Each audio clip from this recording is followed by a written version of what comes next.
These are the ingredients you're going to be needing to make today's very special K-Loaf. First things first, we're gonna preheat the oven at 350 degrees.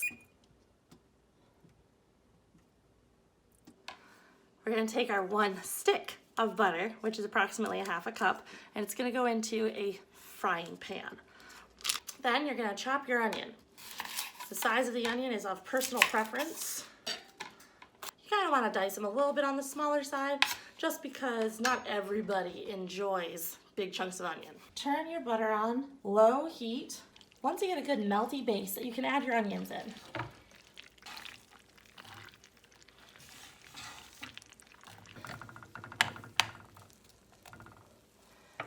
Now the goal for these is just translucent. We're not trying to burn them, we're just trying to get them to translucent state. You're going to be putting the finished items into a 9x13 or an 8x10 or whatever kind of dish you've got here. It needs to be on the larger side, it's pretty big amount of food. Don't forget to spray it. In our mixing bowl, we're going to start with 5 eggs. I know it sounds like a lot, but you got to have something to bind all this. Now, give them a little beating. You want them beaten up. Just like those kids on this playground used to try and do.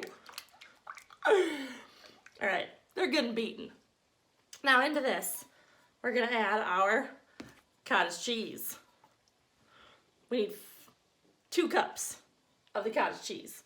Now you can just schwack, and my container's rather large there, so I'm just gonna finger it into the measuring cup and bloop. Yeah. I like to be on the generous side with this stuff. Now, we're gonna put in our 2 packages of George Washington's Golden Seasonings. Now, near the end of her life, my mom was not a big fan of these seasonings because of like MSG and some of those things that she concerned herself with and due to her cancer. I ain't got none of those concerns. This gives me the flavor that tastes like childhood, so I'm gonna go with it. We add in our pecan meal. Now, the original recipe was for walnut meal, but none of us really liked the walnut meal and it became hard to get. So we ended up going for pecan meal.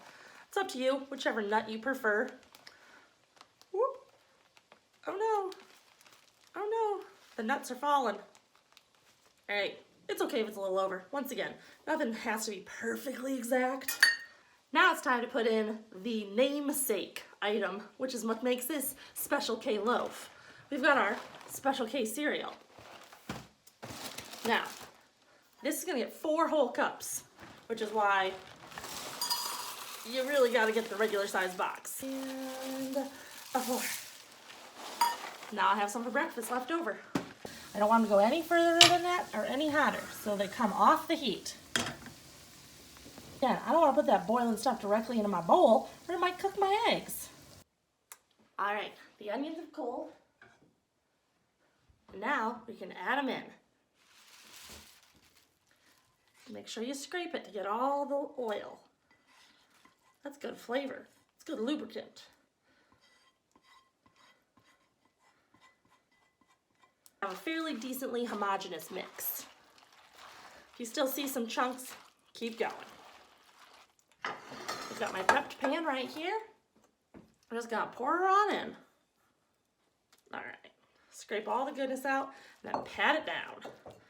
You gotta shape her a little bit because otherwise she's not gonna fill your pan right. Now she's gonna go in the oven for 1 hour at 350 degrees. Whoop. All right, guys, our hour is up. Let's see how she looks. Glorious. There she is, all complete. You can tell she's fully cooked by the fact that we've got pull away from the edges. You can see that she started to gap nicely. We've got an even golden color and a little bit of crisping around the edges too. And there she is, all plated up for eating. Today I'm gonna have her with a salad. Though normally this would probably be eaten with a potato and a vegetable. Guys, she's so good looking. I love a good crust piece because of all the good edge. Like, look at that cut. She's still super warm.